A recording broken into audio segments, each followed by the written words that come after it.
The brain drain that's grounding NASA. Can the space giant recover from losing its most seasoned minds?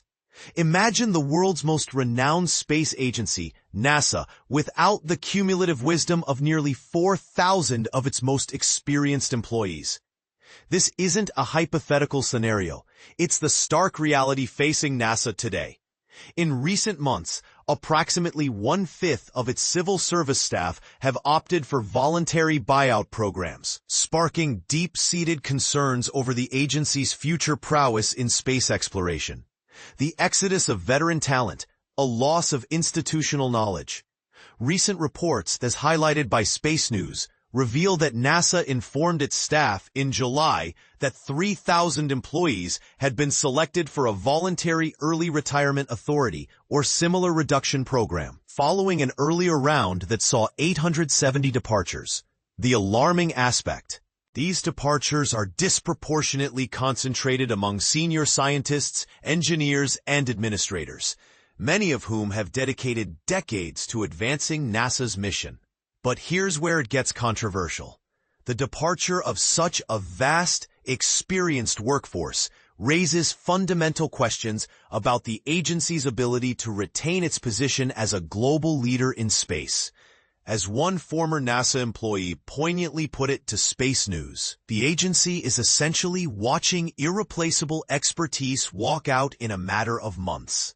This sentiment is echoed in the Voyager Declaration, a letter signed by hundreds of current and former NASA staff, urging Congress to safeguard funding and preserve U.S. leadership in space. Leadership under scrutiny, silence, and morale concerns. New Acting Administrator Sean Duffy, also serving as the U.S. Secretary of Transportation, has notably avoided directly addressing the scale of the exodus in his initial communications. His first memo to employees, which aimed to recenter the work on what really matters, ended with an uncorrected typo, "Thank you," perceived by some as a symbol of the disconnect between leadership and the workforce. A subsequent message of gratitude to departing staff came too late for many, who had already lost access to their NASA email accounts, further exacerbating frustration among remaining employees. And this is the part most people miss. The buyouts are just one facet of the ongoing shakeup. The recent resignation of Mackenzie Lystrup, director of NASA's Goddard Space Flight Center, days after the Voyager Declaration circulated, underscores the depth of the crisis. The declaration itself warned of the far-reaching consequences of proposed budget cuts, not just on projects, but also on vital partnerships with international allies like the European Space Agency and the Japan Aerospace Exploration Agency, crucial for missions such as ExoMars and deep space telescopic research. The budget battle rages on. At the heart of this turmoil lies a White House proposal to cut a staggering $3.6 billion from NASA's science programs. While Senate committees have expressed strong support for restoring the funding, the possibility of the president bypassing Congress to enforce the cuts looms large.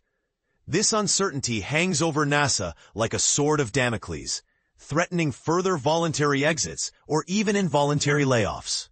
The future hangs in the balance. As NASA navigates the uncharted territory of losing thousands of its most seasoned employees, the agency's ability to maintain its ambitious programs, such as Artemis and planetary exploration, will be severely tested. The next few months will be pivotal in determining whether NASA can retain its global leadership in space exploration, or if it will cede ground to emerging space powers like China and India. We want to hear from you.